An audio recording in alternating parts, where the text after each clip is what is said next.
Hello students, welcome to NIS Vision Point और मैं हूं आपकी खुशबू मैम। जैसा कि मैंने अभी लाइव चैट में आपको लिख के बताया कि आज हम डिस्कस करने वाले हैं स्ट्रैटेजी।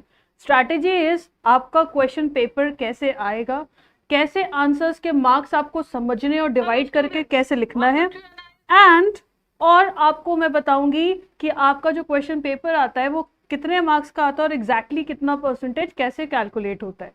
सो स्टे ट्यून्ड, आज का लेक्चर बहुत इंपॉर्टेंट होने वाला है। बाकी के हम डाउट क्लियरिंग सेशंस तो करते ही रहेंगे, बट मुझे लगा ये भी बहुत इंपॉर्टेंट है और मुझे ये कवर करना चाहिए। Good morning Yash, good morning Piyush, good morning Satyam. So let's see who all are here. Good morning Khurshid, Satyam, Alvina, good morning Rajesh, Richa, good morning to all my students here. Okay, so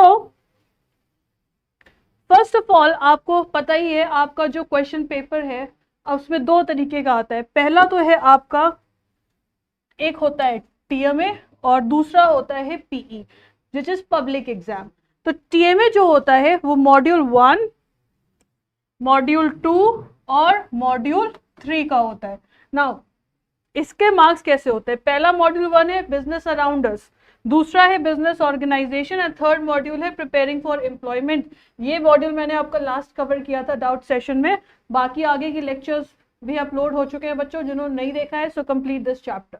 सो इसका वेटेज ऐसे होता है, इसमें से आपके आएंगे टोटल 8 मार्क्स के क्वेश्चन। ये दूसरा भी मॉड्यूल करेगा कवर 8 मार्क्स और तीसरा मॉड्यूल आपका कवर करेगा 4 मार्क्स। तो टोटल कितने हो गए? 8 16 + 4 20 मार्क्स। ठीक, तो ये तो होता है आपका टीएमए, ट्यूटर मार्क असाइनमेंट। दूसरा होता है मेन, जो कि है आपका पीई पब्लिक एग्जाम, जिसमें आपका पूरा 100 मार्क्स का पेपर आता है। ठीक है, नाउ अभी मैं बताऊंगी इसमें 100 और 80 का क्या कॉन्सेप्ट है। तो इसमें है मॉड्यूल 4 आपका business management nature and scope, जिसमें आपका कवर करता है 10 मार्क्स। दूसरा है फंक्शंस ऑफ मैनेजमेंट, जिसमें ये सारे फंक्शंस हैं, ये कवर करेगा आपका 20 मार्क्स। देन बिजनेस फाइनेंस, ये भी आपका कवर करेगा 20 marks. Then marketing management, this will also cover your 20 marks. And last है आपका trade and consumer protection, this will cover your 10 marks. ठीक है, नाउ यही मैंने आपको अलग से चैप्टर वाइज भी यहाँ पे लिख दिया है। अगर आप लोग को ये देखना है आप देख सकते हैं। मैंने आपका वेटेज सेम चीज यहाँ पे भी बताया हुआ है, तो इसको मैं यहाँ पे स्किप कर रही हूँ। ओके, एक चीज पहले मैं आपको बताना चाहूंगी, आपका जो क्वेश्चन पेपर आएगा वो आएगा पूरा 100 मार्क्स का। ठीक है, क्वेश्चन पेपर आएगा पूरा 100 मार्क्स का। लेकिन इसमें क्या होता है, एनआईएस लेकिन आपको इस 100 का 80% कर देगा। कैसे कर देगा? जैसे कि एग्जांपल दे रही हूँ, 100 को अगर आप 4/5 से डिवाइड करोगे तो कितना आएगा? 80, right. So exactly question paper तो 100 मार्क्स का रहेगा, बट उसको आपके जो भी मार्क्स आएंगे इसको इंटू 4/5 करके 80 कर दिया जाएगा, प्लस 20 जो भी आपके टीएमए के मार्क्स होंगे उसको जोड़ के टोटल आपके 100 में से मार्क्स आ जाएंगे। और डिटेल अगर आपको समझना है तो इसका सिलेबस का वीडियो बच्चों ऑलरेडी यूट्यूब पे है, तो आप वहां पे ये पूरा कैलकुलेशन देख सकते हो। तो अभी मैंने एक रिविजन के लिए आपको फिर से बता दिया कि आप कंफ्यूज ना हो कि कैसे कैलकुलेशन होता है। पेपर आपका 100 का ही आएगा, उसको 4/5 करके 80 में कन्वर्ट कर दिया जाता है। नाउ अब ये देखिए क्वेश्चन पेपर का पैटर्न क्या है। आपका एमसीक्यू क्वेश्चंस आएंगे 10, शॉर्ट आंसर जो 3 मार्क्स के रहेंगे 5 क्वेश्चंस आएंगे, फिर शॉर्ट आंसर जो 4 मार्क्स के रहेंगे वो 5 क्वेश्चन होंगे, देन लॉन्ग आंसर्स 5 क्वेश्चंस रहेंगे 5 मार्क्स के, एंड जो वेरी लॉन्ग आंसर्स रहेंगे वो 5 क्वेश्चंस रहेंगे 6 मार्क्स के। ठीक, नाउ मैंने यहाँ टाइम ड्यूरेशन भी मेंशन किया है, एटलीस्ट हर एक क्वेश्चन में आपको कितना टाइम देना है, इससे ज़्यादा नहीं देना है।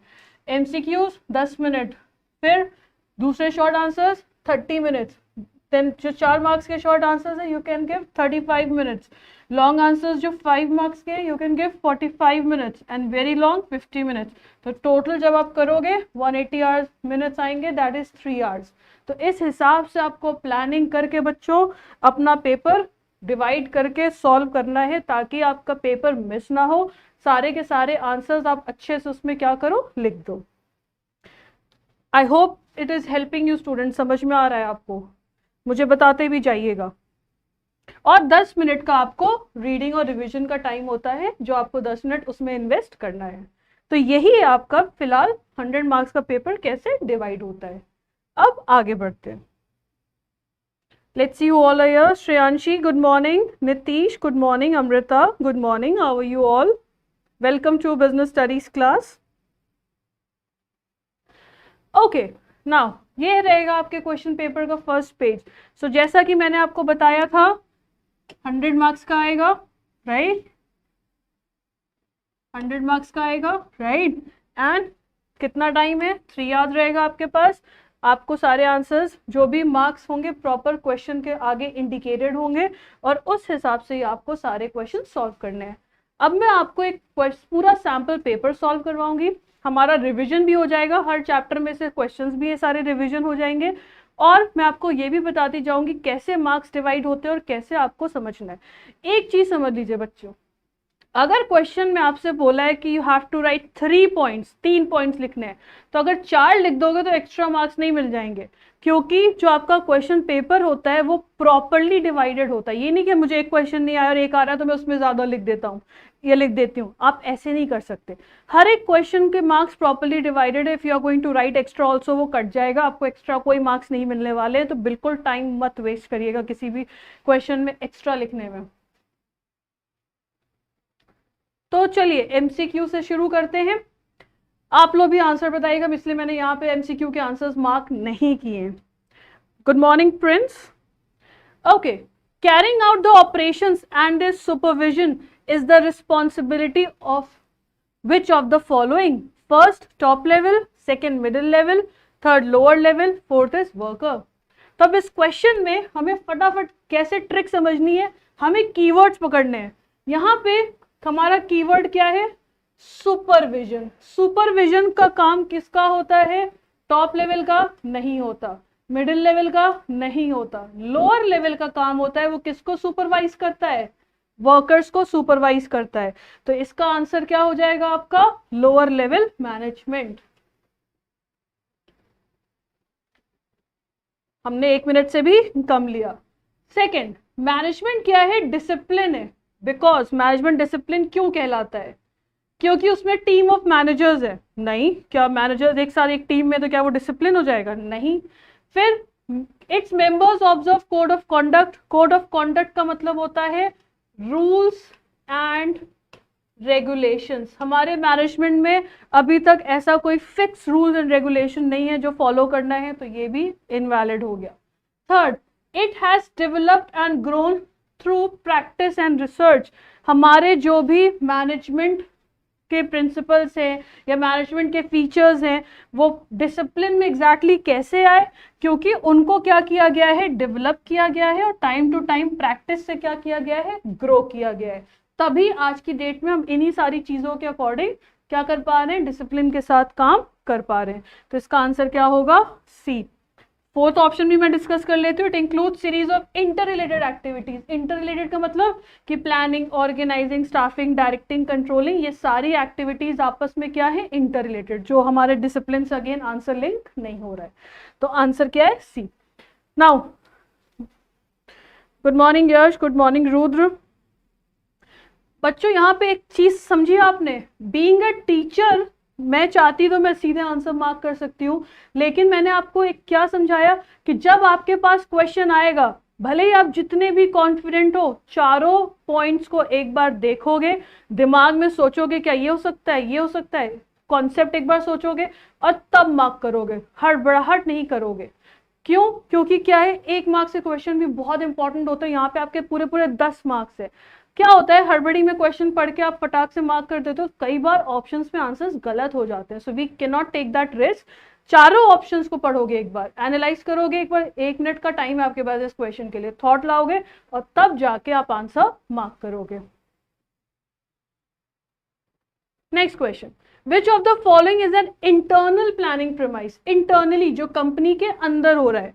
मार्केट डिमांड कंपनी के बाहर है, देन गवर्नमेंट पॉलिसीज कंपनी के बाहर है, नेचर ऑफ कंपटीशन बाहर है, मेथड ऑफ प्रोडक्शन, प्रोडक्शन ही क्या चीज हम इंटरनली कर रहे हैं, तो वो क्या होगा आंसर इसका B, method of production. Then which of the following is not an element of delegation, delegation के 3 एलिमेंट्स होते हैं, अकाउंटेबिलिटी, रिस्पॉन्सिबिलिटी एंड अथॉरिटी। तो हम यहाँ देख रहे हैं अकाउंटेबिलिटी है, रिस्पॉन्सिबिलिटी एंड अथॉरिटी है, तो एस्टैब्लिशिंग ऑब्जेक्टिव डेलीगेशन का काम नहीं होता है, तो इसका आंसर क्या हो जाएगा, establishing objective. Then the management function which helps in getting the right person for the organization, तो right person लोगों को ऑर्गेनाइजेशन में लाने का काम कौन करता है, स्टाफिंग, ये तो हमें थ्योरी में स्टार्टिंग से ही पता है। तो प्लानिंग नहीं करता, ऑर्गेनाइजिंग नहीं करता, डायरेक्टिंग नहीं करता, स्टाफिंग का काम है choosing right people for right job, इसका आंसर हो जाएगा staffing. Next, the type of finance required to purchase raw material, raw material purchase करने के लिए हम वर्किंग कैपिटल नहीं लेते हैं, लॉन्ग टर्म में कभी भी हम पैसा रॉ मटेरियल में नहीं फंसाएंगे, मीडियम टर्म में भी नहीं फंसाएंगे, हमेशा रॉ मटेरियल की रिक्वायरमेंट कैसे पूरी होती है बच्चों, शॉर्ट टर्म फाइनेंस से पूरी होती है, इसके लिए हम क्या लेते हैं, शॉर्ट टर्म फाइनेंस लेते हैं। तो ऐसे बच्चों देखिए आपका रिवीजन भी हो रहा है, हमने फाइनेंस से भी, मैनेजमेंट के क्वेश्चंस भी, हमने सारे चैप्टर से एक एक क्वेश्चंस कर लिए, तो ऐसे आपका रिवीजन भी होता जा रहा है। Next, which of the following is not a characteristic of financial planning, financial planning का कैरेक्टरिस्टिक, अब आपको ये तभी आएगा ना आंसर जब आपको कैरेक्टरिस्टिक की सारी हेडिंग याद होगी, राइट। तो इसीलिए मैं बोल रही थी बिजनेस पढ़ने के लिए बच्चों सारी हेडिंग्स याद होना बहुत जरूरी है। सो फाइनेंशियल प्लानिंग का हम कैरेक्टरिस्टिक याद करें, बिल्कुल सिंप्लिसिटी होनी चाहिए, फाइनेंशियल प्लानिंग जो भी हम कर रहे हैं वो सिंपल होने चाहिए, लॉजिकल होने चाहिए ताकि समझ में आए। लिक्विडिटी पे फोकस होता है, हम यहाँ पे फोकस करते हैं कि कैश कैसे होगा, बिल्कुल फाइनेंशियल प्लानिंग फ्लेक्सिबल होती है, जब जैसी रिक्वायरमेंट हो उसके हिसाब से हम प्लान क्या कर सकें, चेंज कर सकें। एडिक्वेट अवेलेबिलिटी ऑफ फंड्स, क्या फाइनेंशियल प्लानिंग सिर्फ इसलिए होती है कि जितनी जरूरत हो उतना पैसा बस उस टाइम किसी तरह अरेंज कर लिया जाए, नहीं, ये उसका फीचर नहीं है, तो इसका आंसर क्या होगा, एडिक्वेट अवेलेबिलिटी ऑफ फंड्स। अब ये मैं तभी सॉल्व कर पाई क्योंकि मुझे फीचर्स याद हैं कि ये तीनों उसके फीचर्स हैं, ऐसा कोई भी फीचर नहीं है उसका। Then which of the following is not a tangible good, tangible जिसको हम देख सकते हैं, तो इसमें से ऐसा कौन है जिसको हम नहीं देख सकते, यहाँ पे क्या पूछा है, विच of the following is not a tangible good, कौन सी, यानी कि हम इसका उल्टा अगर देखा जाए तो ये हमसे पूछ रहा है कि इसमें से इनटैंजिबल क्या है। सो डेफिनेटली कार को हम देख सकते हैं, वॉशिंग मशीन को देख सकते हैं, रॉ मटेरियल को देख सकते हैं। इंश्योरेंस सर्विसेज, इंश्योरेंस सर्विसेज क्या किस कैटेगरी में आएंगी, इनटैंजिबल की, ये ऐसी सर्विसेज है जो अभी तो हमको नहीं मिल रही है लेकिन फ्यूचर में अगर कुछ इंसिडेंट होता है, अनसर्टेनिटी होती है तो हमें ये सर्विसेज मिलती हैं, तो ये किस कैटेगरी में चला जाएगा, इनटैंजिबल की। Now, which of the following channel of distribution will be suitable for perishable goods? Perishable goods वो goods होते हैं जो जल्दी खराब हो जाते हैं या जल्दी उसको यूज कर लेना चाहिए, नहीं तो वो खराब हो जाएंगे। तो डेफिनेटली अभी मैं ये, हालांकि ये लॉन्ग आंसर में डिस्कस करूंगी आपसे आगे, 1 लेवल 2 लेवल 3 लेवल। तो आइडियली 1 लेवल का मतलब क्या हुआ कि मैन्युफैक्चरर, फिर रिटेलर और फिर कंज्यूमर। 2 लेवल में क्या हुआ, manufacturer, wholesaler, retailer, consumer. 3 level पे manufacturer, agent, wholesaler, retailer, consumer. 0 level manufacturer से सीधे सामान कहाँ पहुंच गया, रिटेलर।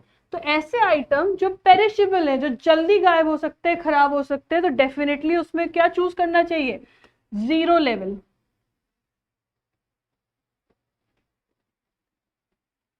क्यों 0 लेवल, क्योंकि मैन्युफैक्चरर से डायरेक्ट कंज्यूमर तक अगर सामान जाएगा जल्दी तो बीच का चैनल हट जाएगा, और क्योंकि पेरिशेबल आइटम है तो जितनी जल्दी कंज्यूमर के पास पहुंचेगा उतना वो आइटम क्या रहेगा, सेफ रहेगा, राइट।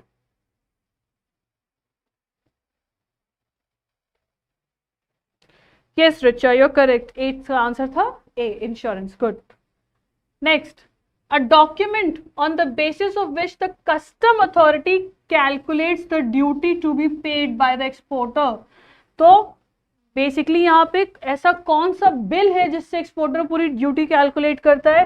तो रिसीट नहीं होता, शिपिंग ऑर्डर नहीं होता, इंश्योरेंस नहीं होता, आंसर होता है शिपिंग बिल। शिपिंग बिल एक ऐसा बिल है जिससे कि पूरी ड्यूटी कैलकुलेट होती है। कौन करता है कि कितना एक्सपोर्टर को कितना पैसा पे करना है। तो पूरा जो शिपिंग का बिल होता है उस बिल में सब कुछ इंक्लूडेड होता है, सारे कॉस्ट। तो उसी कॉस्ट से फिर क्या कैलकुलेट होती है, कितनी ड्यूटी पे करनी है। तो इसका आंसर क्या होगा, बी, शिपिंग। सो ये थे आपके 10 MCQ क्वेश्चंस। नाउ अब नेक्स्ट क्वेश्चन अब हम करेंगे 3 मार्क्स वाले शॉर्ट आंसर्स, जो 3 मार्क्स के हैं। फर्स्ट क्वेश्चन है, state the following principles of general management. Principles आपसे पूछा है जनरल मैनेजमेंट के, आपको हेडिंग दे दी है 2 और आपको ये एक्सप्लेन करना है। पहली बात तो दिमाग में तुरंत बच्चों क्या आएगा आपके, देखिए कैसे इसको करना है आपके दिमाग में। ये कितने मार्क्स का क्वेश्चन है, 3 मार्क्स का क्वेश्चन है। हमसे कितने पॉइंट्स पूछे हैं, 2 पॉइंट्स पूछे हैं। तो ऑटोमेटिकली यानी 1.5 मार्क्स का ये क्वेश्चन हो गया, 1.5 मार्क्स का ये क्वेश्चन हो गया, 1.5 1.5। तो हमें दोनों पॉइंट्स लिखने हैं और दोनों में हमें 1.5 ईच मिलेंगे। ओके, सो पहला पॉइंट कह रहा है, आपसे पूछा है रिम्यूनरेशन। रिम्यूनरेशन का मतलब क्या होता है, जो भी सैलरी और वेजेस आप एम्प्लॉय को दे रहे हैं वो क्या होनी चाहिए, फेयर होनी चाहिए। सिंपल, ताकि एम्प्लॉय हमारा जो भी वर्कर है वो सेटिस्फाइड रहे और वो अपनी प्रोडक्टिविटी अच्छे से परफॉर्म करे। देन सेकंड पूछा है unity of command. Unity of command क्या कहता है, सबऑर्डिनेट जो होता है उसको सिर्फ और सिर्फ, इसको अगर मैं शॉर्ट में भी आपको बता दूं, should receive order from only one boss. Okay, principle of command, unity of command क्या कहता है कि जो भी सबऑर्डिनेट है उसका एक ही बॉस होना चाहिए, उसी बॉस से उसको ऑर्डर्स मिलने चाहिए, उसी बॉस की तरफ वो अकाउंटेबल होगा, आंसरेबल होगा, एंड उसको पता होगा कि उसको किसके ऑर्डर रिसीव करने और किसकी बातें माननी है। तो आपने यहाँ पे क्या किया, हमने बहुत डिटेल में एक्सप्लेन नहीं किया है, 1.5 मार्क्स का क्वेश्चन है ये, ठीक है। तो हमें क्या बताना है, बेसिकली हमें बस इतना लिखना है कि उसका जो मतलब है वो क्या हो जाए, क्लियर हो जाए। अब इसमें आप एग्जाम्पल भी लिख रहे हो, इसको 8-8 लाइन के आंसर कर दिए क्योंकि हमें आता है, ये वाला बहुत ईजी है, ऐसा कुछ नहीं करोगे। सिर्फ इसमें आपको इतना लिखना है कि हमें कॉन्सेप्ट क्लियर हो जाए, उसकी डेफिनेशन क्या हो जाए, क्लियर हो जाए, क्योंकि आगे 30 क्वेश्चंस हैं टोटल जो आपको सॉल्व करने हैं। टोटल 30 क्वेश्चंस होते हैं एमसीक्यू में लाके, सो टाइम बहुत कम है आपके पास। Now explain trade credit as a source of short term finance. अब फाइनेंस का क्वेश्चन है, आपको क्या बताना है, ट्रेड क्रेडिट। अब यहाँ पे ट्रेड क्रेडिट एक ही चीज पूछा है, तो पूरे के पूरे वो कितने मार्क्स का हो जाएगा, 3 मार्क्स का हो जाएगा। Trade credit refers to credit granted to manufacturers and traders by the suppliers of raw material. Trade credit business में उधार, राइट। सो बेसिकली यहाँ पे जो मैन्युफैक्चरर्स को दिया जाता है या फिर ट्रेडर्स को दिया जाता है, कौन देता है इनको, सप्लायर्स देते हैं, जिनसे ये रॉ मटेरियल खरीद रहे हैं, फिनिश गुड खरीद रहे हैं, कंपोनेंट्स खरीद रहे हैं। तो बिजनेस एंटरप्राइजेस में क्या होता है, जो गुड्स होते हैं ना, बेसिकली उसके लिए 30 to 90 डेज का क्रेडिट दिया जाता है, उधार दिया जाता है। दिस मीन्स गुड्स तो डिलीवर कर दिए जाते हैं बट पेमेंट टाइम पे नहीं होती है। पेमेंट जब ये क्रेडिट पीरियड खत्म हो जाएगा तब उसके बाद पेमेंट की जाती है, ठीक। And this type of credit does not make the funds available in cash but it facilitates purchase. तो यहाँ पे कैश तो नहीं मिल रहा लेकिन फिर भी सामान क्या कर लेते हैं, हम परचेज कर लेते हैं। सो सप्लायर्स बेसिकली एक तरीके का क्या प्रोवाइड कर रहे हैं, क्रेडिट प्रोवाइड कर रहे हैं, और ये सबसे पॉपुलर सोर्स ऑफ फाइनेंस है। तो 3 मार्क्स में हमने यहाँ क्या बताया, ट्रेड क्रेडिट कौन देता है, किसको देता है, कितने टाइम का होता है वो, एंड बेसिकली उसमें कैश कैसे आता है, कैसे होता है, एंड एग्जैक्टली कैसा ये बहुत पॉपुलर सोर्स ऑफ फाइनेंस है। तो हमने इसको बस इतने पॉइंट्स में डिस्क्राइब कर दिया। Now distinguish, very important. Distinguish क्या होता है, अभी समझिए, बहुत इंपॉर्टेंट है ये। आपको डिस्टिंग्विश के जितने भी क्वेश्चंस आएंगे बच्चों क्वेश्चन पेपर में आपको दे दिया जाएगा। ये क्या है? दिस इज नोन एज, ये बेसिस है। बेसिस मतलब आप अपनी मर्जी से कुछ भी डिफरेंशिएट नहीं कर सकते, आपको इसी बेसिस पे क्या करना पड़ेगा? डिफरेंशिएट करना पड़ेगा। ठीक है, तो आपको यहाँ पे डिफरेंशिएट करना है किसके बीच में? एडवर्टाइजिंग और पब्लिसिटी के बीच में। और पहला पॉइंट क्या है? आइडेंटिफाइड स्पॉन्सर, और दूसरा पॉइंट क्या है? कंट्रोल। तो एग्जाम में ये चीज बहुत ध्यान रखिएगा, डिस्टिंग्विश के सारे क्वेश्चंस में आपको बेसिस दिया होगा। जब आप नोट्स भी पढ़ रहे होगे या बुक से पढ़ रहे होगे या रिविजन कर रहे होगे, तो डिस्टिंग्विश में कभी भी डायरेक्ट मत पढ़ना, किस बेसिस पे डिस्टिंग्विश किया गया है ये पढ़ना बहुत जरूरी है। क्योंकि आप कोई भी क्वेश्चन आएगा, चाहे शॉर्ट में चाहे लॉन्ग में, कहीं पे भी, चाहे एमसीक्यू में भी ऑप्शंस आएंगे, तो भी आपको बेसिस दिया होगा और आपको उसी बेसिस पे क्या करना होगा? डिफरेंशिएट करना होगा। ठीक है, नाउ जैसे यहाँ पे दिया है स्पॉन्सर के बेसिस पे, तो एडवर्टाइजिंग में क्या होता है? जो भी स्पॉन्सर्स होते हैं वो क्या होते हैं? आइडेंटिफाइड होते हैं, हमें पता होता है कि किसने एडवर्टाइजमेंट करवाया है। लेकिन पब्लिसिटी में हमें नहीं पता होता, भाई पब्लिसिटी किसने कर दी, कस्टमर टू कस्टमर हुई है, लोगों ने एक दूसरे में कर दी पब्लिसिटी, तो पब्लिसिटी का कोई भी स्पॉन्सर हम आइडेंटिफाई नहीं कर सकते। देन कंट्रोल, एडवर्टाइजमेंट के सारे कंटेंट्स में किसका कंट्रोल होता है? स्पॉन्सर का कंट्रोल होता है। लेकिन पब्लिसिटी में कंट्रोल नहीं होता है, क्योंकि हमें नहीं पता कहाँ से क्या पब्लिसिटी हो गई। सुना होगा कहीं बैड पब्लिसिटी हो जाती है, पॉजिटिव पब्लिसिटी होती है, तो पब्लिसिटी का सोर्स हमें नहीं पता होता है। तो एडवर्टाइजमेंट को कंट्रोल करना, उसके पूरे कंटेंट्स को कंट्रोल करना आसान है, पब्लिसिटी को कंट्रोल करना आसान नहीं है, क्योंकि हमें नहीं पता उसका कौन सा स्पॉन्सर है, कहां से ये पब्लिसिटी हुई है। आप देख रहे हो 3 मार्क्स में हमने क्या कर रखा है? जितनी जरूरत है बस उतने लाइंस लिखे हैं, दैट्स ऑल। बहुत लेंदी आंसर्स नहीं करने, हमें बहुत टाइम स्पेंड नहीं करना है। Next, how does demand effect the price of a product? Again ये पूरा 3 मार्क्स का है। सिंपली हमें बताना है किसी भी प्रोडक्ट की प्राइस के अकॉर्डिंग डिमांड कैसे इफेक्ट होती है। तो demand of a product is more than its supply, then the customers will buy the product even at a higher prices. अगर डिमांड मोर है और सप्लाई क्या है? कम है, तो डेफिनेटली जो भी प्राइस होगा वो कस्टमर पे करेगा। But what should be the price of the product will depend on the paying capacity and the dependence of the customer on the product। यानी कि कस्टमर की कितनी पेइंग कैपेसिटी है, कस्टमर कितना पे कर सकता है, और कस्टमर कितना डिपेंडेंट है उस प्रोडक्ट पे, कस्टमर की क्या रिक्वायरमेंट है, कस्टमर के लिए प्रोडक्ट कितना जरूरी है, क्या कस्टमर उतना पैसा स्पेंड करेगा उस पर्टिकुलर प्रोडक्ट पे। सारे फैक्टर्स डिपेंड करेंगे किस पे? प्रोडक्ट के प्राइस पे, right. Next, who establishes the district forum? Consumer protection का क्वेश्चन है ये। डिस्ट्रिक्ट फोरम कौन बनाता है? According to the provision of consumer protection act 1986 and state its composition. दो क्वेश्चन, दो पार्ट में डिवाइडेड है ये।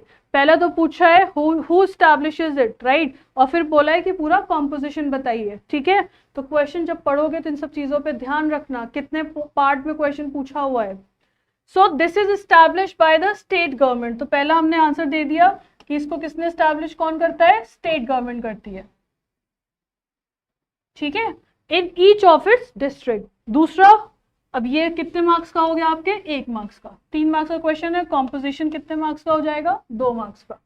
तो कॉम्पोजिशन क्या है? डिस्ट्रिक्ट फोरम में कौन होता है? एक चेयरमैन होता है, उसके अलावा 2 अदर मेंबर्स होते हैं। ठीक है, जिसमें से एक मेंबर क्या होनी चाहिए? विमेन होनी चाहिए।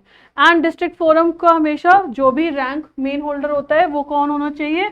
उसकी रैंक एक डिस्ट्रिक्ट जज के बराबर होनी चाहिए। तो ये है उसका पूरा कॉम्पोजिशन। ऐसी मैंने आपको, जब आप कंज्यूमर प्रोटेक्शन का लेक्चर देखोगे तो मैंने बाकी जो 2 स्टेट है उसके भी पूरे यहाँ पे आपको बता रखा है कि उसका कॉम्पोजिशन कैसा है। ठीक है, next, with increasing size and scale of operations the significance of coordination becomes more important। अब ये फंक्शंस के चैप्टर से है और कोऑर्डिनेशन से क्वेश्चन आया। मैंने आपको ये लेक्चर देते वक्त भी बच्चों बता रखा है कौन सा टॉपिक इंपॉर्टेंट है कौन सा नहीं है। कोऑर्डिनेशन से एक क्वेश्चन जरूर आएगा, चाहे शॉर्ट में चाहे लॉन्ग में, सो कोऑर्डिनेशन जरूर आएगा। Okay, Nitish, what kind of help? Please let me know. We are there to help you. Yes, Rajesh. Whatever questions you all have, you can let us know. We'll try to help you as much as we can. Okay. So let's see this question. With increasing size and scale of operations, the significance of coordination becomes more important. Do you agree? पहले आपसे पूछा है क्या आप agree करते हो? Give any 3 reasons in support of your answer. 3 reason दीजिए अपने आंसर के सपोर्ट में. ठीक है, तो अगर आप अग्री करते हैं yes, तो यानी आपको उसके पॉजिटिव पॉइंट्स लिखने हैं. अगर आप अग्री नहीं करते हैं, नो कर देंगे, तो यानी आपको डिसएडवांटेजेस लिखने पड़ेंगे. ये भी याद रखिएगा. ठीक है. सो अगर आप अग्री करते हैं यस, बिल्कुल, जैसे जैसे ऑर्गेनाइजेशन के साइज बढ़ते जा रहे हैं और लार्ज स्केल पे जितना ज्यादा काम हो रहा है, तो कोऑर्डिनेशन की रिक्वायरमेंट्स भी क्या हो गई हैं, बढ़ गई हैं.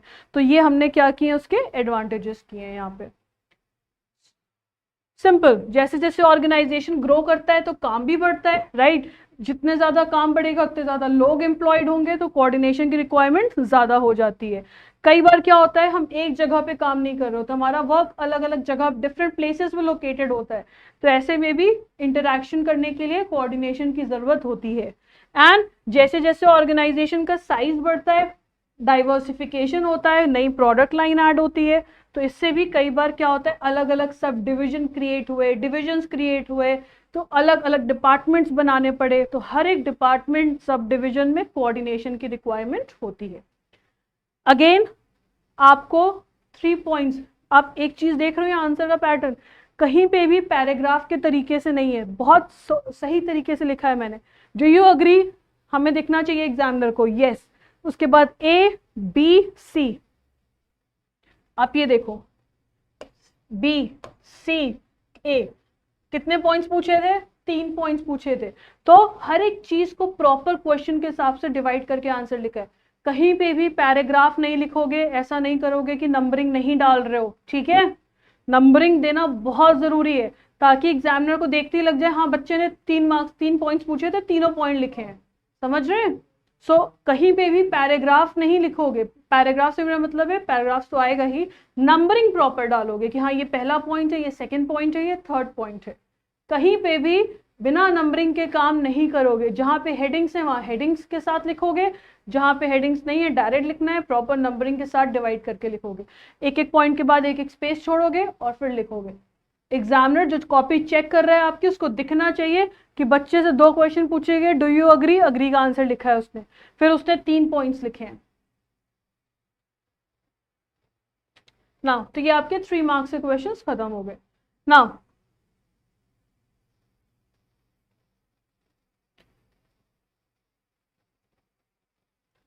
So now question number 17. With the help of a diagram, explain the divisional structure of management. This is from chapter organizing. तो अब एग्जाम के क्वेश्चन में दिया है डायग्राम के साथ करना है, तो मतलब डायग्राम के मार्क्स भी अलग से हैं.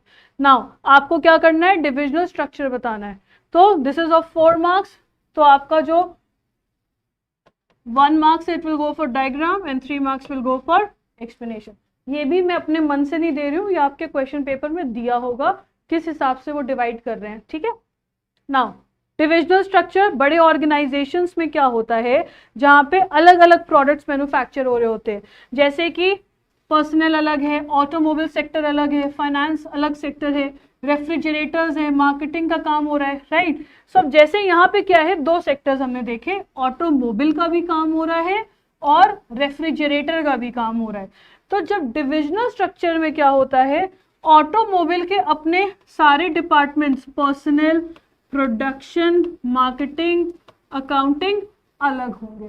देन रेफ्रिजरेटर का भी अपना पर्सनल, प्रोडक्शन, मार्केटिंग और अकाउंटिंग डिपार्टमेंट क्या होगा, अलग होगा. ऐसा क्यों किया जाता है, क्योंकि ये दोनों ही क्या है, अपने इंडिविजुअल यूनिट्स हैं. ऑटोमोबाइल का काम पूरा अलग है, रेफ्रिजरेटर का काम पूरा अलग है. ठीक है, हम इसको एक साथ सारा मर्ज अप नहीं कर सकते. ये ऑर्गेनाइजेशन क्या है, बहुत बड़ा है और बहुत डाइवर्सिफाइड है. तो जो ऑर्गेनाइजेशंस बहुत लार्ज स्केल पे काम कर रहे होते हैं और बहुत डाइवर्सिफाइड प्रोडक्ट्स यूज कर रहे होते हैं, तो वो लोग कैसे डिवाइड करते हैं, प्रोडक्ट के अकॉर्डिंग अपना स्ट्रक्चर डिवाइड करते हैं, यानी उनका जो ऑटोमोबाइल सेक्टर है वो पूरा अलग रहेगा, उसका अपना सारा डिपार्टमेंट अलग रहेगा, और जो रेफ्रिजरेटर्स है उसका अपना डिपार्टमेंट अलग रहेगा। दोनों ही डिपार्टमेंट अपने अपने प्रॉफिट के लिए क्या होंगे, खुद ही रिस्पॉन्सिबल होंगे। ठीक, दोनों ही अपने अपने प्रॉफिट्स के लिए खुद रिस्पॉन्सिबल होंगे। अल्टीमेटली बस दोनों के गोल्स मिला के ही ऑर्गेनाइजेशन का गोल क्या होगा, अचीव होगा। तो यहाँ पे क्या होता है, जैसे कोई भी प्रॉब्लम्स है या कोई भी डिफिकल्टीज है तो इनको सॉल्व करना क्या हो जाता है, ज्यादा इजी हो जाता है, क्योंकि हर एक डिपार्टमेंट के अपने खुद ही सारे डिपार्टमेंट्स होते हैं जिसको कोई एक हेड लीड कर रहा होता है। तो ऐसे में प्रॉब्लम्स, डिफिकल्टीज और कोऑर्डिनेशन करना क्या हो जाता है, आसान हो जाता है। Now the dividend to be paid to the equity shareholders is the real issue involved in dividend decision। Finance का चैप्टर है बच्चों, फाइनेंस जरूर पढ़िएगा, लेक्चर जरूर देखिएगा। फाइनेंस में क्या कहता है, नीतीश बेटा will contact you, okay okay. So dividend equity share holders को हम क्या पे, शेयर होल्डर्स जो होते हैं, शेयर होल्डर्स को क्या पे किया जाता है, डिविडेंड पे किया जाता है। तो यहाँ पे कह रहा है कि कई बार क्या होता है, जो हम डिविडेंड के डिसीजंस होते हैं वो बहुत सारे फैक्टर्स पर डिपेंड करते हैं। तो यहाँ पे आपसे बोला है explain any two such factors. तो ये 4 मार्क्स का क्वेश्चन है, 2 फैक्टर्स पूछा है, यानी कि हमें सिर्फ 2 फैक्टर्स बताने हैं, 2-2 मार्क्स के। अब इसमें भी देखिए, इसमें भी 1 मार्क्स होगा आपके हेडिंग का और दूसरा 1 मार्क्स होगा आपके एक्सप्लेनेशन का। सिमिलरली यहां पे भी वही चीज हो जाएगी, 1 मार्क्स हेडिंग का और 1 मार्क्स एक्सप्लेनेशन का, टोटल 4 मार्क्स ऐसे डिवाइड होंगे इसमें, ठीक है। क्योंकि यहाँ पे फैक्टर्स पूछा है तो फैक्टर्स की हेडिंग नहीं लिखोगे तो 1 मार्क्स कट जाएंगे डायरेक्ट अगर आंसर लिख दोगे तो। सो मार्क्स कैसे डिवाइड करते हैं, यहाँ पे 1 मार्क्स हेडिंग में मिलेगा, 1 मार्क्स एक्सप्लेनेशन में, 2 पॉइंट्स लिखने हैं आपको। नाउ ये पॉइंट्स है आपके बुक में 6-7 पॉइंट्स दिए, आपको सब याद करने पड़ेंगे। जो आपको इजी लगता है, आपको याद रहता है, तो आप यहाँ पे कोई भी 2 लिख सकते हो। मैंने यहाँ हेडिंग्स लिख दी हैं। फाइनेंशियल नीड्स कंपनी पे डिपेंड करता है, कंपनी कितनी लिक्विड है उस पर डिपेंड करता है, कंपनी का कैपिटल मार्केट में कितना एक्सेस है, शेयर होल्डर्स से क्या एक्सपेक्टेशंस है, टैक्सेशन पॉलिसी क्या चल रही है, इन्वेस्टमेंट अपॉर्चुनिटीज, ग्रोथ प्रोस्पेक्ट, आगे वो किसी नए प्रोजेक्ट में इन्वेस्ट करना चाहते हैं, लीगल कंस्ट्रेंट्स। इनमें से 2 फैक्टर्स कोई भी आप लिख सकते हो जो भी आपको इजी लगे, ठीक। बट मेरा ध्यान इस पॉइंट पे ज्यादा था आपको बताने में, हेडिंग नहीं लिखी तो 1 मार्क्स चले जाएंगे, 1 मार्क्स हेडिंग के हैं और 1 मार्क्स एक्सप्लेनेशन के हैं। Next, there are 2 alternative methods by which payment can be received by the exporter, briefly explain these methods। again यहाँ पे भी क्या बोला है, 2 methods है, 2 methods, again 2+2, जिसमें 1 marks heading, 1 marks explanation, 1 marks heading, 1 marks explanation, ठीक। नाउ तो पेमेंट के 2 तरीके होते हैं, एक होता है लेटर ऑफ क्रेडिट और दूसरा होता है letter of hypothecation. Letter of credit, the exporter can get immediate payment on the strength of the letter of credit which is issued by the importer's bank। letter of credit क्या होता है, basically importer के bank से issue किया जाता है, letter of credit मिलते ही तुरंत पेमेंट मिल सकती है। दूसरा होता है letter of hypothecation। if the exporter wants to receive payment immediately he can get the bill accepted by the importer discounted with his bank. Hypothecation में क्या होता है, इसमें भी बैंक इन्वॉल्व होता है। अगर यहाँ पे एक्सपोर्टर को पेमेंट तुरंत चाहिए और इंपोर्टर उसको एक्सेप्ट कर लेता है तो बैंक उसको डिस्काउंट पे दे देता है, मतलब इंपोर्टर के वो कुछ पैसे डिडक्ट करके सारे पैसे किसको दे देगा, एक्सपोर्टर को दे देगा और उसके बदले में कुछ पैसा चार्ज कर लेगा। Next, again we are doing 4 marks, मैंने कलर के हिसाब से इससे डिवाइड कर दिया है बच्चों। Wholesalers are unnecessary link in the channel of distributions, do you agree. कह रहा है कि होलसेलर्स जो चैनल लिंक में होते हैं, जैसे मैन्युफैक्चरर, फिर होलसेलर्स, फिर रिटेलर्स, फिर कंज्यूमर, कह रहे हैं होलसेलर्स बीच में जो होते हैं वो नहीं होने चाहिए। तो क्या आप अग्री करते हैं? Now you have to first tell whether you agree और नॉट, और उसके बाद आपको give any, this is not for, this is for, give any 4 reasons in support of your answer. ठीक, तो अगर आप देखिए, अगर आप फेवर में अग्री कर रहे हैं कि हाँ वो होने चाहिए एज अ मिडलमैन, तो आप क्या लिखोगे? एडवांटेज लिखोगे। And if you are against, अगर आप लिखते हो कि नो, देन आप क्या लिखोगे? कोई भी 4 डिसएडवांटेज लिखोगे। कोशिश यही करना हर पॉइंट में हेडिंग और फिर एक्सप्लेनेशन लिखो। Then state any 5 characteristics of management. Again very important question, बहुत कॉमन क्वेश्चन है, बहुत इंपॉर्टेंट क्वेश्चन है, इसको जरूर याद करोगे। नाउ मैनेजमेंट के कैरेक्टरिस्टिक्स, सबसे पहली चीज हमने पढ़ी है, सबसे इंपॉर्टेंट चीज है आपके बिजनेस स्टडीज की। सो ये आपके पॉइंट्स है। यूनिवर्सल होता है, मतलब हर जगह एप्लीकेबल है, गोल डायरेक्टेड है। मैनेजमेंट का मेन मोटिव क्या होता है कि जो भी गोल्स है उसको अचीव किए जाए। मैनेजमेंट एक कंटिन्यूअस प्रोसेस है। कंटिन्यूअस का मतलब होता है ऑन गोइंग, मतलब ये कभी भी नहीं रुकता, हमें मैनेजमेंट हमेशा करना पड़ता है। इंटीग्रेटिंग है, इंटेंजिबल है, मल्टीडिसिप्लिनरी है, सोशल है, सिचुएशनल है। अगेन आपको कोई भी इसमें क्या लिखने हैं, 5 मार्क्स का क्वेश्चन है ये, तो कोई भी 5 आप इसमें से जो भी आपको याद हो हेडिंग लिखोगे और एक्सप्लेनेशन लिखोगे, सिंपल। ठीक, then briefly explain the importance of communication in an organisation, 5 marks. अब यहाँ पे अगर आप देख रहे हो कहीं पे आपको एग्जैक्ट नंबर नहीं दिए, आप खुद से अज्यूम कर लोगे मुझे अगर इसमें 5 पॉइंट हैं तो मुझे 5 पॉइंट्स लिखने हैं, क्योंकि हर पॉइंट के मार्क्स होंगे। ठीक, now simple importance of communication क्या होते हैं? कम्युनिकेशन से एम्प्लॉयज को पता चलता है कि उनके रोल क्या है। कम्युनिकेशन से कोऑर्डिनेशन करना आसान हो जाता है। कम्युनिकेशन से एफिशिएंसी बढ़ती है। देन कम्युनिकेशन हमें लोगों का एटीट्यूड चेंज करने में और एम्प्लॉय मोराल को बूस्टअप करने में काम आता है।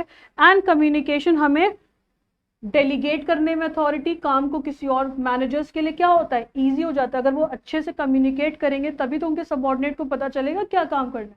जैसे अब मैं अगर सही से कम्युनिकेट नहीं करूंगी आपसे तो आपको समझ में ही नहीं आएगा मैं क्या पढ़ा रही हूँ, राइट। सो कम्युनिकेशन क्या है, बहुत ही इफेक्टिव टूल है किसी भी ऑर्गेनाइजेशन में।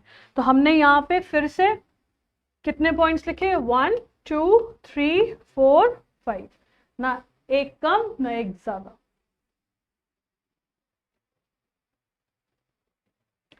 Then describe briefly call money and commercial paper. यहाँ पे 2 पॉइंट्स पूछे हैं साफ साफ, और 5 का है तो 2.5 एंड 2.5। कॉल मनी क्या होता है और कमर्शियल पेपर क्या होते हैं?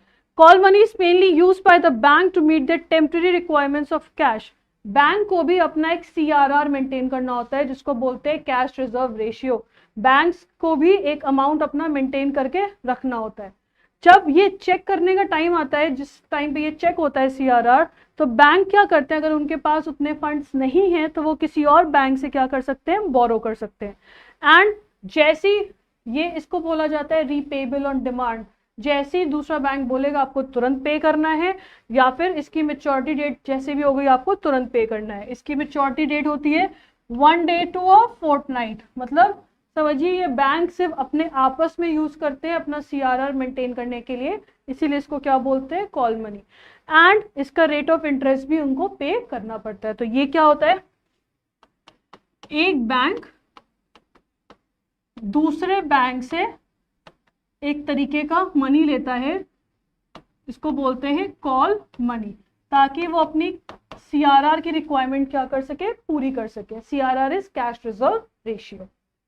दूसरा होता है कमर्शियल पेपर जिसको हम CPP बोलते हैं। ये सबसे पॉपुलर इंस्ट्रूमेंट है कंपनी की वर्किंग कैपिटल रिक्वायरमेंट्स को पूरा करने के लिए। ठीक, नाउ CP एक अनसिक्योर्ड इंस्ट्रूमेंट है जो कि एक प्रॉमिसरी नोट के फॉर्म में होता है। कंपनी क्या करेगी, एक डॉक्यूमेंट निकालेगी, वो डॉक्यूमेंट में जिसको भी परचेज करना है वो परचेज कर सकता है customer.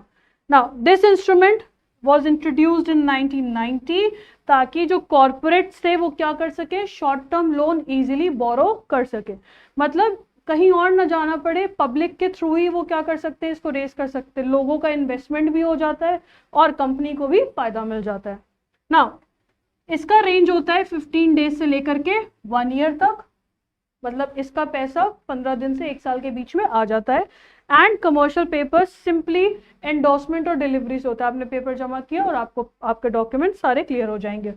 Then the highly reputed companies जैसे कि ब्लू चिप कंपनीज सारे मेजर प्लेयर्स हैं। एक चीज समझ लीजिए, कोई भी कंपनी जिसकी मार्केट में क्रेडिट आउटस्टैंडिंग अच्छी होगी वही कंपनीज ये सारी चीजें इशू कर सकती हैं। अदरवाइज जिन कंपनीज की ऑलरेडी क्रेडिट आउटस्टैंडिंग खराब है तो वो कंपनीज इशू नहीं कर सकती। Then a business unit can not move a single step without sufficient funds. आप देख रहे होगे, मैंने आपको बताया था फाइनेंस से 20 मार्क्स का वेटेज है, तो फाइनेंस के क्वेश्चन भी आएंगे, मार्केटिंग के भी आएंगे, और बीच सेकंड जो फाइनेंस का आपका फंक्शन थे सारे प्लानिंग ऑर्गेनाइजिंग उससे भी आएंगे। ये मेजर 3 चैप्टर्स हैं आपके जो आपको करने हैं।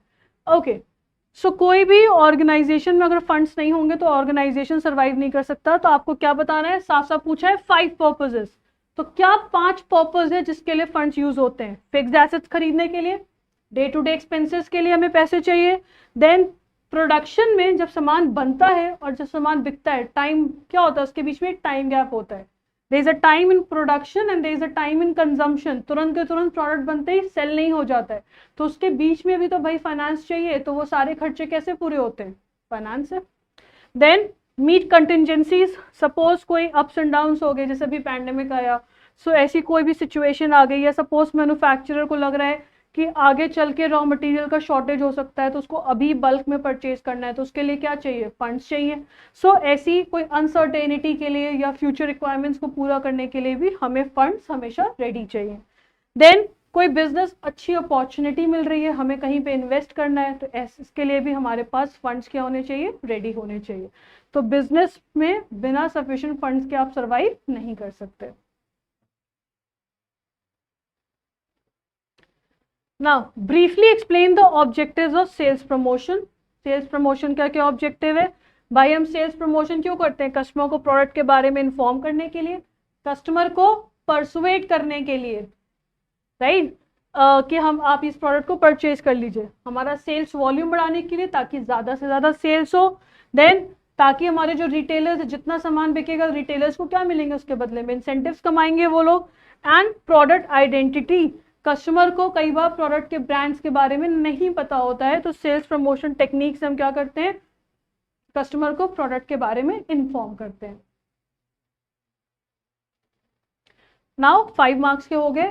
6 मार्क्स के जो क्वेश्चंस आएंगे उसमें आपको ऑप्शन मिलेंगे, हर क्वेश्चन में आपको एक ऑप्शन मिलेगा। ठीक, मैंने यहाँ पे देखिए दिखाया आपको, हर 6 जैसे 6 मार्क्स के क्वेश्चंस आएंगे वहां पे आपको ऑप्शन मिलना शुरू हो जाएगा, 2 में से आपको एक आंसर चूज करके लिखना होगा। यहाँ पे 2 क्वेश्चन दिए हैं। Advertising is a social waste, comment upon the statement with 6 points in support of your answer. Confuse मत होइएगा, यहाँ पे लिखा है कि एडवर्टाइजमेंट तो पूरा सोशल वेस्ट है, बेकार है, 6 पॉइंट्स लिखनी है अपने पॉइंट को सपोर्ट करने के लिए। तो हमें वेस्ट वर्ड से क्या पता चला? हमें एडवर्टाइजिंग के यहाँ पे क्या लिखने हैं? डिसएडवांटेज लिखने हैं। तो एडवर्टाइजिंग सबसे पहले क्या करता है? वांट्स को मल्टीप्लाई कर देता है, मतलब लोगों की जो जरूरत नहीं है वो उसके अंदर वैसी डिजायर आ जाती है। कई बार हमें वो प्रोडक्ट नहीं चाहिए, हमें रिक्वायरमेंट नहीं है, लेकिन एडवर्टाइजमेंट देख के हमारी डिजायर्स क्रिएट हो जाती हैं। फिर एडवर्टाइजमेंट में जो खर्चे होते हैं वही खर्चे किस में ऐड हो जाते हैं? प्रोडक्ट के प्राइस में। भाई एडवर्टाइजमेंट में भी कॉस्ट लगती है, आपने देखा होगा करीना कपूर, अमिताभ बच्चन सब लोग एडवर्टाइजमेंट कर रहे हैं, 5 crore they charge for each advertisement, तो ऑटोमेटिकली वो प्राइस कहाँ से निकलता है? प्रोडक्ट से। मोनोपोली क्रिएट हो जाती है, भाई जो प्रोडक्ट का एडवर्टाइजमेंट ज़्यादा होता है तो कस्टमर्स को उनके बारे में ज़्यादा पता होता है, प्लस कस्टमर्स उन्हीं प्रोडक्ट पे ज़्यादा ट्रस्ट करते हैं, तो कहीं ना कहीं मार्केट में क्या क्रिएट हो जाती है? मोनोपोली क्रिएट हो जाती है। वही लोग क्या करते हैं? रूल करते हैं। देन एडवर्टाइजमेंट से हमारी सोसाइटी की वैल्यूज खत्म हो रही हैं, राइट। कई बार एडवर्टाइजमेंट में ऐसे ऐसे कॉन्सेप्ट आ जाते हैं जो कि एकदम एलियन कल्चर के होते हैं, मतलब जिनका कोई मतलब ही नहीं होता है। जैसे आज की डेट में फेयरनेस क्रीम इतना ज़्यादा उसको हाइक कर रखा है जिस हमारी सोसाइटी में, इसकी वजह से हम इंडियंस हैं, right, we have all kind of shades, कुछ लोग फेयर हैं, कुछ लोग वीटिश हैं, कुछ लोग डार्क हैं, बट कहीं ना कहीं ये चीज़ें मॉरली एथिकली लोगों को क्या कर रही हैं? इफेक्ट कर रही हैं। देन मोटिवेशन फॉर रॉन्ग और डेंजरस डीड्स, अब एडवर्टाइजमेंट से लोग देखते हैं लिखकर कंज्यूम करने लगते हैं, सिगरेट हो गया, पान मसाला हो गया, इन सब चीज़ों से क्या होने लगते हैं, टेम्प्ट होने लगते हैं, जैसे चीज़ें देख रहे हैं वो, देन एडिक्टेड हो जाते हैं इन सब चीज़ों के, एंड अल्टीमेटली कई बार बच्चे भी कॉपी करने की, कई चीज़ कॉपी करने की कोशिश करते हैं जिससे उनका एक्सीडेंट भी हो सकता है, right. Then advertising may not increase overall demand, जरूरी नहीं है हर बार एडवर्टाइजिंग से डिमांड क्रिएट हो, कई बार बहुत से केसेस में क्या होता है, आप बहुत ज़्यादा एडवर्टाइजमेंट तो कर देते हो लेकिन ज़रूरी नहीं है कि इसकी वजह से आपकी टोटल सेल भी बढ़ जाए। तो I have written how many points, 6 points. बच्चों बहुत लेंदी आंसर्स नहीं देख रहे होगे आप, हेडिंग लिख रहा है और एक्सप्लेनेशन लिखना है, ये नहीं कि 10-10 लाइन का एक एक एक्सप्लेनेशन कर दिया, नहीं, स्टिक टू कंटेंट, जितने में समझ में आ जाए कि हाँ इतने आंसर है, दैट्स ऑल। नेक्स्ट क्वेश्चन क्या था, marketing manager of SIC Global Limited wants to fix the price of a product of his company. Describe any 4 factors which are to be considered by him for fixing the price.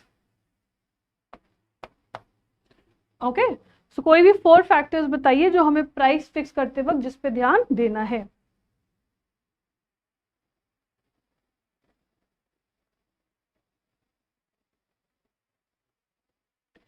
पहला cost based pricing, एक product को बनाने का कितना खर्चा आया, then competition based pricing, आपके competitor कितने का वो प्रोडक्ट बेच रहे हैं, राइट, देन डिमांड बेस्ड, आपके प्रोडक्ट की डिमांड कितनी है उसके अकॉर्डिंग, एंड ऑब्जेक्टिव, आपका ऑब्जेक्टिव क्या है, आप ज़्यादा मार्केट कवर करना चाहते हो कम टाइम में या आप ज़्यादा प्रॉफिट कमाना चाहते हो, इन सब चीज़ों पर डिपेंड करेगा कि आपके प्रोडक्ट का प्राइस क्या होगा। नाउ 6 मार्क्स का है, इसको हम डिवाइड कर देंगे 4 पॉइंट्स के according. Question number 27, again you will have 2 choices. A manufacturer of detergent powder wants to introduce detergent cake in the market under a new brand name. Long में mostly बच्चों marketing के questions होंगे, finance के question होंगे, इन दोनों से तो आपके समझिए 10 मार्क्स तो 20 मार्क्स तो कहीं नहीं गए, तो ज़रूर करना है, इसके सारे पॉइंट्स छोड़ने नहीं हैं, ठीक है। अब मैन्युफैक्चर है डिटर्जेंट केक का, now which sale promotion tool should be used to attract the customers, give reason in support of your answer। तो यहाँ पे हमें बताना है जो भी सेल्स प्रमोशन की टेक्निक कौन सी वो यूज करें। तो सेल्स प्रमोशन की क्या क्या टेक्निक्स है, फ्री सैंपल बांट सकते हैं, बोनस ऑफर निकाल सकते हैं, इसका एक्सप्लेनेशन आप अपने डिटेल्स में पढ़ सकते हो, प्राइस थोड़ा सा कम कर सकते हैं, फ्री ऑफर उसके साथ कुछ रख दिया, मनी रिफंड कि आपको प्रोडक्ट पसंद ना आए तो पैसे वापस, डिस्काउंट कूपन दे सकते हैं जिससे कस्टमर्स क्या हो सकते हैं, अट्रैक्ट हो सकते हैं। Then next, channel of distribution, a vital link between manufacturing consumer, ये मैंने आपको MCQs करते हुए बताया था, मैं आगे डिटेल में बताऊंगी। Now describe with the help of diagram, तो जहां पे भी डायग्राम दिया होगा आपको डायग्राम के साथ ही बताना है, बहुत ईजी है ये बच्चों, सिंपल ऐसे डायग्राम बनाना है। पहला होता है जीरो लेवल, यानी बीच में मिडिलमैन कोई नहीं है, मैन्युफैक्चरर से सीधे सामान कहाँ जा रहा है, कंज्यूमर को। दूसरा होता है वन स्टेज, वन स्टेज में क्या होगा, बीच में रिटेलर आ जाता है, ठीक है, तो मैन्युफैक्चरर से रिटेलर, रिटेलर से कंज्यूमर। देन आपका आ जाता है 2 लेवल, 2 स्टेज, जहां पे wholesaler and retailer, and then आपका आ जाता है 3 स्टेज, जहां पे एजेंट, होलसेलर और रिटेलर तीनों इन्वॉल्व हो जाते हैं। ये आपको बस यही एक्सप्लेन करना है डायग्राम के साथ। Okay, raising of long term funds through डेब्ट affect the return on share holders fund, explain the statement with an example. ये वाला क्वेश्चन बेटा, ये जो पूरा कैलकुलेशन है ये मैं आपके नेक्स्ट डाउट क्लास में कवर करूंगी, ये बहुत लेंदी कैलकुलेशन है, ये मुझे आपसे लाइव कवर करना है, सो ये वाला टॉपिक नेक्स्ट में कवर करेंगे, फाइनेंस का कैलकुलेशन, डेब्ट एंड इक्विटी का, तो ये चीज हम आपके नेक्स्ट सेशन में कवर करेंगे। बाकी मैं अभी थ्योरी कवर कर रही हूँ।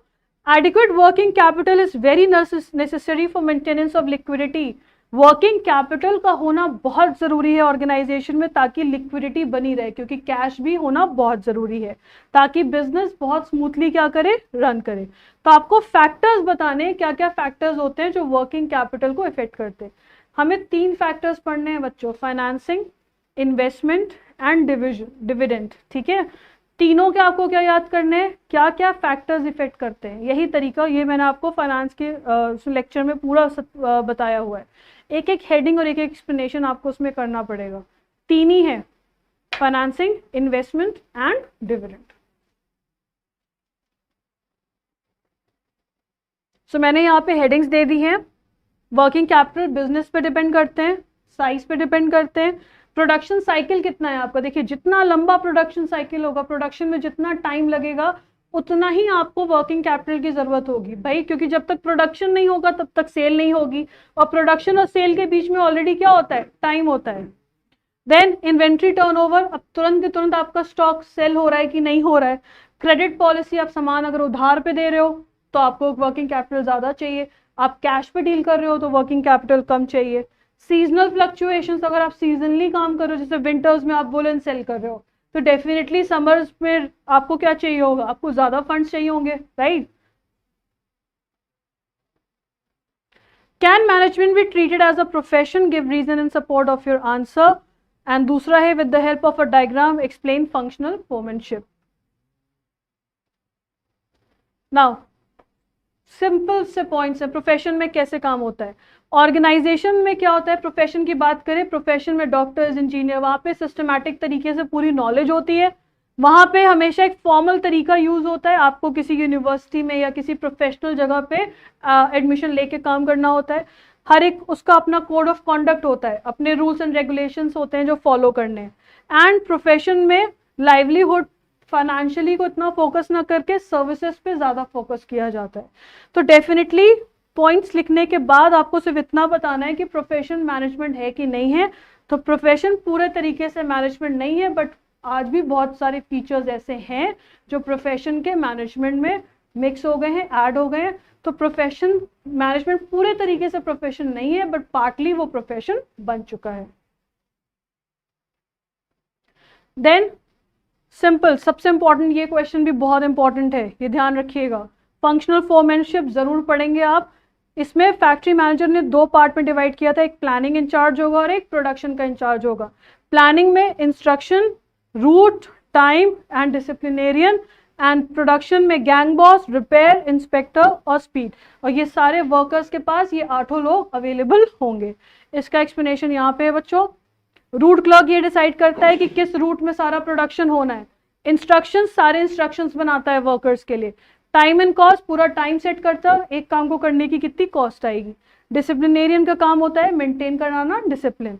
देन गैंग बॉस का काम क्या है, वर्कर्स से आने से पहले सारे वर्कर्स, मशीन जो भी वगैरह यूज होगी, टूल्स होगी, सबको अरेंज करना। स्पीड बॉस का काम क्या है, ये देना कि जो भी आपने स्पीड तय की है, जितनी स्पीड में प्रोडक्शन होना है उस स्पीड में हो रहा है कि नहीं हो रहा है। रिपेयर बॉस की रिस्पॉन्सिबिलिटी क्या है, सारे इक्विपमेंट्स की रिस्पॉन्सिबिलिटी, उसकी क्लीनिंग, ग्रीजिंग, ऑयलिंग, पूरी सारी चीजें मेंटेन होनी चाहिए। इंस्पेक्टर का काम क्या है, ये देखना कि जिस क्वालिटी स्टैंडर्ड हम यूज कर रहे हैं वो क्वालिटी के गुड्स प्रोड्यूस हो रहे हैं कि नहीं हो रहे हैं। एंड डायग्राम पूछा गया है तो डायग्राम बनाओगे। Last 4 persons have to be selected out of 20 applicants, staffing का क्वेश्चन है। नाउ अब आपको एक्सप्लेन करना है पूरे स्टेप्स, क्या क्या स्टेप्स हैं। दूसरा, leadership is considered as the most, directing का question, as the most important element of directing function. In the light of this statement explain 3 importance of leadership. सबसे इजी क्वेश्चन है लास्ट में। ये आपके स्टेप्स हैं। Then पहला होता है स्क्रीनिंग द एप्लीकेशन, फिर होल्डिंग टेस्ट, फिर सिलेक्शन, फिर checking references, then medical examination and then issue of appointment letter. इसको आप डिटेल में लेक्चर से बाकी पढ़ सकते हो। एंड लास्ट क्वेश्चन था इंपॉर्टेंस ऑफ लीडरशिप। 3 क्वेश्चन में मेंशन था तो 2-2 पॉइंट्स ही होंगे। लीडरशिप से एम्प्लॉय की परफॉर्मेंस क्या होती है, अच्छी होती है, राइट। कंटिन्यूस सपोर्ट और गाइडेंस से क्या होता है, एक लीडर अपने फॉलोअर्स क्रिएट कर लेता है। एंड फ्रेंडली और कोऑपरेटिव एफर्ट होने से क्या होता है, जो वर्कर्स और अच्छे से काम करते हैं, एम्प्लॉयज अच्छे से काम करते हैं और ज्यादा प्रोडक्टिविटी के साथ करते हैं। सो ऑन दिस नोट पूरा पेपर हमने यहाँ डिस्कस कर लिया है बच्चों, एक पूरा सैम्पल पेपर। एंड में लॉन्ग आंसर्स थोड़े जल्दी कराए मैंने, बट वो बहुत डिटेल वाला हो जाता, जो मैं धीरे धीरे बाकी के इंडिविजुअल डाउट्स पे कवर करती रहूंगी। आई होप आपको ये समझ में आ गया होगा कैसे मार्क्स डिवाइड होने और हमें कैसे करना है, एक पेपर सॉल्व करने का तरीका आ गया होगा। I hope this would have helped you a lot. If you have any queries you can contact us. This is our number and this is our website. Thank you so much, students. See you all in next out class. Thank you.